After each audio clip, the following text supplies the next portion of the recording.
ओम नमो भगवते वासुदेवाय। आप सभी का हमारे YouTube चैनल पर हार्दिक स्वागत है। कार्तिक मास महात्म कथा अध्याय 33। सूत जी ने कहा, इस प्रकार अपनी अत्यंत प्रिय सत्यभामा को ये कथा सुनाकर भगवान श्री कृष्ण संध्योपासना करने के लिए माता के घर में गए। ये कार्तिक मास का व्रत भगवान विष्णु को अति प्रिय है तथा भक्ति प्रदान करने वाला है। पहला रात्रि जागरण, दूसरा प्रातः काल का स्नान, तीसरा तुलसी वट सिंचन, चौथा उद्यापन और पांचवा दीपदान। ये 5 कर्म भगवान विष्णु को प्रसन्न करने वाले हैं, इसलिए इनका पालन अवश्य करना चाहिए। ऋषि बोले, भगवान विष्णु को प्रिय अधिक फल की प्राप्ति कराने वाले, शरीर के प्रत्येक अंग को प्रसन्न करने वाले कार्तिक महात्म आपने हमें बताया। ये मोक्ष की कामना करने वालों अथवा भोग की इच्छा रखने वाले मनुष्यों को ये व्रत अवश्य ही करना चाहिए। इसके अतिरिक्त हम आपसे एक बात पूछना चाहते हैं कि यदि कार्तिक मास का व्रत करने वाला मनुष्य किसी संकट में फंस जाए या वह किसी वन में हो या व्रती किसी रोग से ग्रस्त हो जाए तो उस मनुष्य को कार्तिक व्रत को किस प्रकार करना चाहिए, क्योंकि कार्तिक व्रत भगवान विष्णु को अत्यंत प्रिय है और इसे करने से मुक्ति एवं भक्ति प्राप्त होती है, इसलिए इसे छोड़ना नहीं चाहिए। श्री सूत जी ने इसका उत्तर देते हुए कहा, यदि कार्तिक का व्रत करने वाला मनुष्य किसी संकट में फंस जाए तो वह हिम्मत करके भगवान शंकर या भगवान विष्णु के मंदिर में जो भी पास हो उसमें जाकर रात्रि जागरण करे। यदि व्रती घने वन में फंस जाए तो फिर पीपल के वृक्ष के नीचे या तुलसी के वन में जाकर जागरण करे। भगवान विष्णु की प्रतिमा के सामने बैठकर विष्णु जी का कीर्तन करे। ऐसा करने से सहस्त्रों गायों के दान के समान फल की प्राप्ति होती है। जो मनुष्य विष्णु जी के कीर्तन में बाजा बजाता है उसे वाजपेय यज्ञ के समान फल की प्राप्ति होती है और हरि कीर्तन में नृत्य करने वाले मनुष्यों को सभी तीर्थों में स्नान करने का फल प्राप्त होता है। किसी संकट के समय या रोगी हो जाने और जल न मिल पाने की स्थिति में केवल भगवान विष्णु के नाम मात्र से मार्जन ही कर लें। यदि उद्यापन न कर सकें तो व्रत की पूर्ति के लिए केवल ब्राह्मणों के प्रसन्न होने के कारण विष्णु जी प्रसन्न रहते हैं। यदि मनुष्य दीपदान करने में असमर्थ हो तो दूसरे की दीप की वायु आदि से भली भांति रक्षा करें। यदि तुलसी का पौधा समीप न हो तो वैष्णव ब्राह्मण की ही पूजा कर लें, क्योंकि भगवान विष्णु सदैव अपने भक्तों के समीप रहते हैं। इन सब के न होने पर कार्तिक का व्रत करने वाला मनुष्य ब्राह्मण, गौ, पीपल और वट वृक्ष की श्रद्धापूर्वक सेवा करे। शौनक आदि ऋषि बोले, आपने गौ तथा ब्राह्मणों के समान पीपल और वट वृक्षों को बताया है और सभी वृक्षों में पीपल तथा वट वृक्ष को ही श्रेष्ठ कहा है, इसका कारण बताइए। सूत जी बोले, पीपल भगवान विष्णु का और वट भगवान शंकर का स्वरूप है। पलाश ब्रह्मा जी के अंश से उत्पन्न हुआ है। जो कार्तिक मास में उसके पत्तल में भोजन करता है वह भगवान विष्णु के लोक में जाता है और जो इन वृक्षों की पूजा, सेवा एवं दर्शन करते हैं उनके सभी पाप नष्ट हो जाते हैं।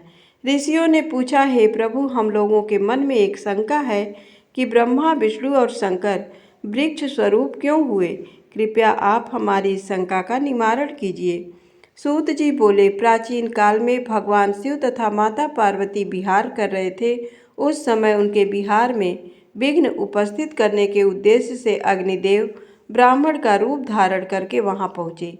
विहार के आनंद के वशीभूत हो जाने के कारण कुपित होकर माता पार्वती ने सभी देवताओं को शाप दे दिया। माता पार्वती ने कहा, हे देवताओं, विषय सुख से कीट पतंगे तक अनभिज्ञ नहीं हैं। आप लोगों ने देवता होकर भी उसमें विघ्न उपस्थित किया है, इसलिए आप सभी वृक्ष बन जाओ। सूत जी बोले, इस प्रकार कुपित पार्वती जी के शाप के कारण समस्त देवता वृक्ष बन गए। यही कारण है कि भगवान विष्णु पीपल और शिव जी वट वृक्ष हो गए। इसलिए भगवान विष्णु का शनिदेव के साथ योग होने के कारण केवल शनिवार को ही पीपल को छूना चाहिए, अन्य किसी भी दिन नहीं छूना चाहिए। कार्तिक मास महात्म कथा अध्याय 34 में ऋषियों ने सूत जी से पूछा, पीपल के वृक्ष की शनिवार के अलावा सप्ताह के शेष दिनों में पूजा क्यों नहीं की जाती? सूत जी बोले, हे ऋषियों, समुद्र मंथन करने से देवताओं को जो रत्न प्राप्त हुए, उनमें से देवताओं ने लक्ष्मी और कौस्तुभ मणि भगवान विष्णु को समर्पित कर दी थी। जब भगवान विष्णु लक्ष्मी जी से विवाह करने के लिए तैयार हुए तो लक्ष्मी जी बोली, हे प्रभु, जब तक मेरी बड़ी बहन का विवाह नहीं हो जाता तब तक मैं छोटी बहन आपसे किस प्रकार विवाह कर सकती हूँ। इसलिए आप पहले मेरी बड़ी बहन का विवाह करा दें, उसके बाद आप मुझसे विवाह कीजिए। यही नियम है जो प्राचीन काल से चला आ रहा है। सूत जी ने कहा, लक्ष्मी जी के मुख से ऐसे वचन सुनकर भगवान विष्णु ने लक्ष्मी जी की बड़ी बहन का विवाह उद्दालक ऋषि के साथ संपन्न करा दिया। लक्ष्मी जी की बड़ी बहन अलक्ष्मी जी बड़ी कुरूप थीं। उनका मुख बड़ा, दांत चमकते हुए, उसकी देह वृद्धा की भांति, नेत्र बड़े बड़े और बाल रूखे थे। भगवान विष्णु द्वारा आग्रह किए जाने पर ऋषि उद्दालक उससे विवाह करके उसे वेद मंत्रों की ध्वनि से गूंजाते हुए अपने आश्रम ले आए। वेद ध्वनि से गुंजित हवन के पवित्र धुएं से सुगंधित उस ऋषि के सुंदर आश्रम को देखकर अलक्ष्मी को बहुत दुख हुआ। वह महर्षि उद्दालक से बोली, चूँकि इस आश्रम में वेद ध्वनि गूंज रही है, इसलिए ये स्थान मेरे रहने योग्य नहीं है, इसलिए आप मुझे यहाँ से अन्यत्र ले चलिए। उसकी बात सुनकर महर्षि उद्दालक बोले, तुम यहाँ क्यों नहीं रह सकती और तुम्हारे रहने योग्य अन्य कौन सा स्थान है, वह भी मुझे बताओ। अलक्ष्मी बोली, जिस स्थान पर वेद की ध्वनि होती हो, अतिथियों का आदर सत्कार किया जाता हो, यज्ञ आदि होते हों, ऐसे स्थान पर मैं नहीं रह सकती। जिस स्थान पर पति पत्नी आपस में प्रेम से रहते हों, पितरों के निमित्त यज्ञ होते हों, देवताओं की पूजा होती हो, उस स्थान पर भी मैं नहीं रह सकती।